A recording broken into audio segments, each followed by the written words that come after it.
Sebab itu yang kita tonjolkan, dan insya-Allah itulah impak yang kita nak daripada majlis-majlis seperti ini. Ya. Sehubungan itu, beberapa inisiatif telah dan sedang kita adakan. Salah satu daripada inisiatif tersebut ialah majlis seperti yang kita adakan pada hari ini, iaitu mengenang jasa tokoh yang telah pergi meninggalkan kita. Kita juga mengadakan majlis untuk mengenang pesara khusus, ya. Akan datang profesor yang tidak lagi berkhidmat dengan kita. Kita akan kumpulkan sumbangan mereka dalam konteks yang ini. Itu untuk orang yang masih hidup. Yang masih hidup kita kurangkan sikit dari segi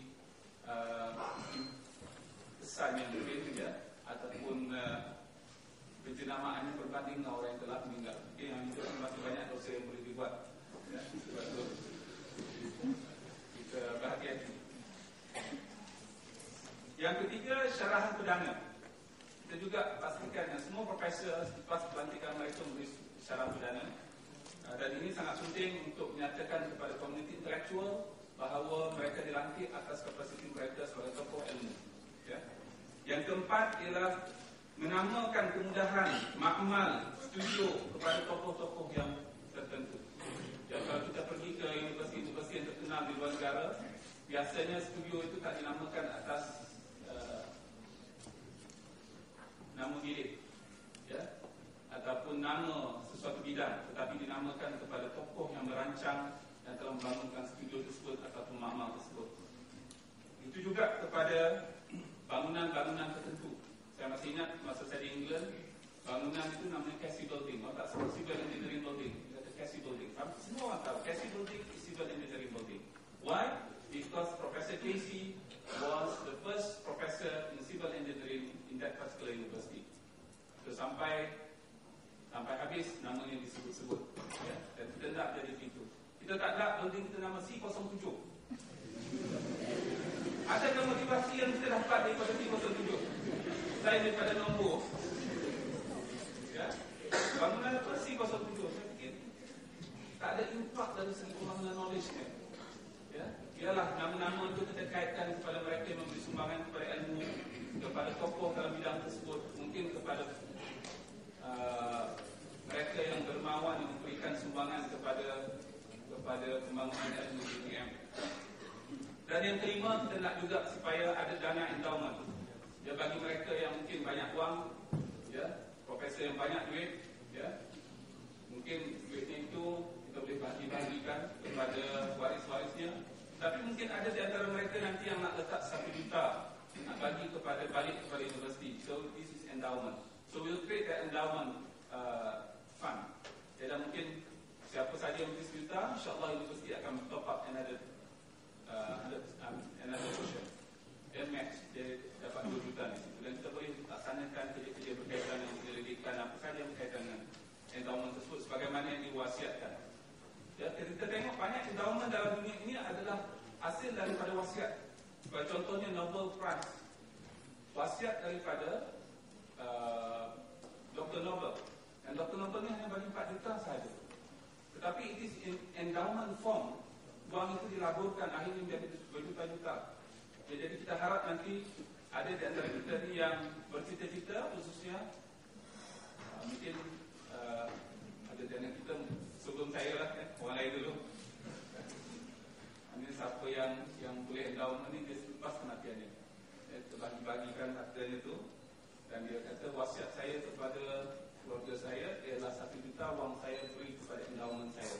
So kita letaklah chair.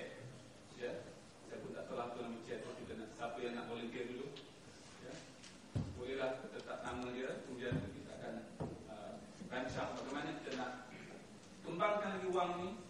Akhirnya nanti kita akan support pelajar yang buat masters, PhD program dan sebagainya. So it's a prestige. We have to start somewhere. So I think I'm not saying that we have to start with Professor Aris. We can start somewhere in the future. Yeah? So itu adalah beberapa langkah universiti yang saya rasa perlu untuk kita pastikan kemeriahan tradisi dan budaya ilmu berkembang pesat di universiti.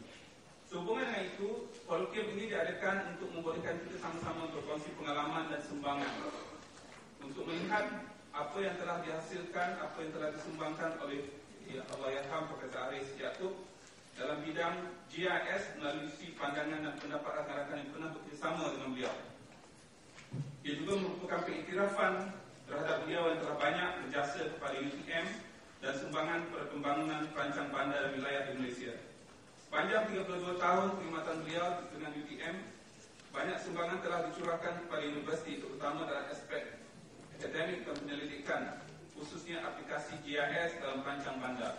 Allahyarham juga dikenali sebagai pelopor dalam aplikasi GIS di Malaysia, di mana beliau telah banyak mengetuai projek-projek berkaitan ilmu dengan kerjasama agensi awam dan swasta yang berkaitan dengan perancang bandar dan pembangunan bandar dan wilayah. Di kalangan kenalan, beliau adalah seorang yang bersifat rendah diri, mudah mesra, pemurah, ceria serta kadang-kadang gemar berjenaka. Beliau juga dikenali sebagai seorang yang gemar menjalankan aktiviti luar yang baik-baik dan kewibawaan dan kepakaran beliau yang suka berpandangan jauh amat dikagumi di kalangan pelajar dan kenalan. Saya biasa berjumpa dengan Allahyarham semasa hayatnya, dan entah macam mana saya jumpa selalu ini kedai makan roti canai. Ya. Mungkin kerana Allahyarham suka roti canai dan saya pun tak ada kedai lain nak pergi.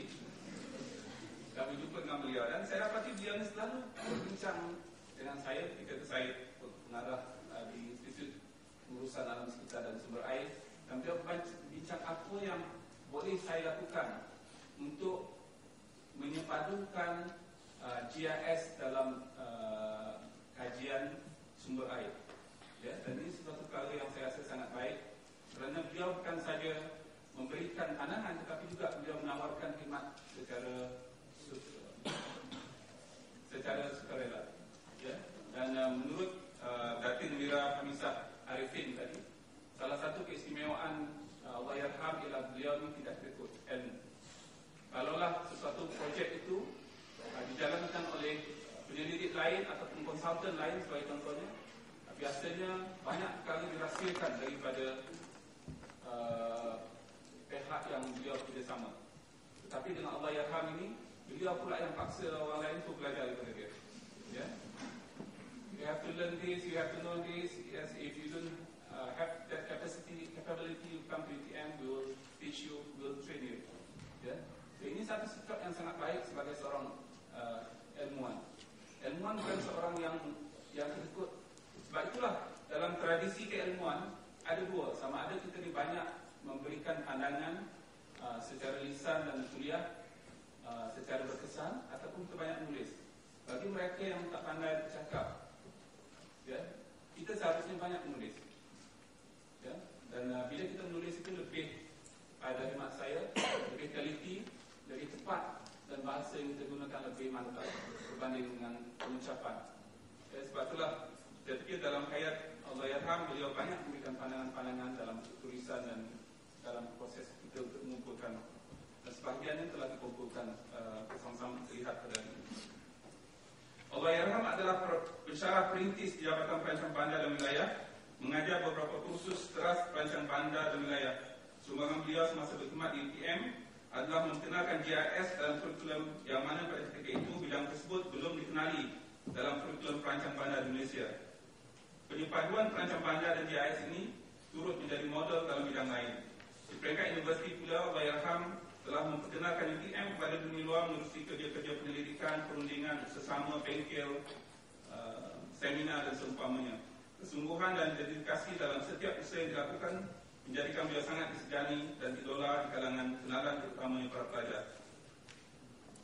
Kerja-kerja penyelidikan dan perundingan beliau memberi impak besar dalam perancang bandar di Malaysia. Ya. Sekarang banyak pensyarah kita buat kerja penyelidikan, tetapi kerja penyelidikan itu hanya terhad kepada makmal sahaja ataupun dalam circle komuniti akademik.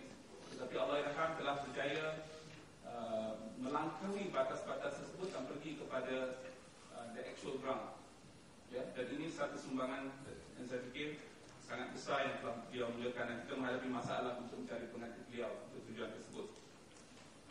Banyak usaha, khidmat, nasihat dan idea telah dikongsi dan memberi faedah kepada jabatan perancangan di pelbagai agensi kerajaan, antara ini DBKL, JPBD, Jabatan Perdana Menteri, TNB, Kementerian Wilayah Persekutuan, Jabatan Galian dan Geosains serta beberapa pihak berkuasa tempatan.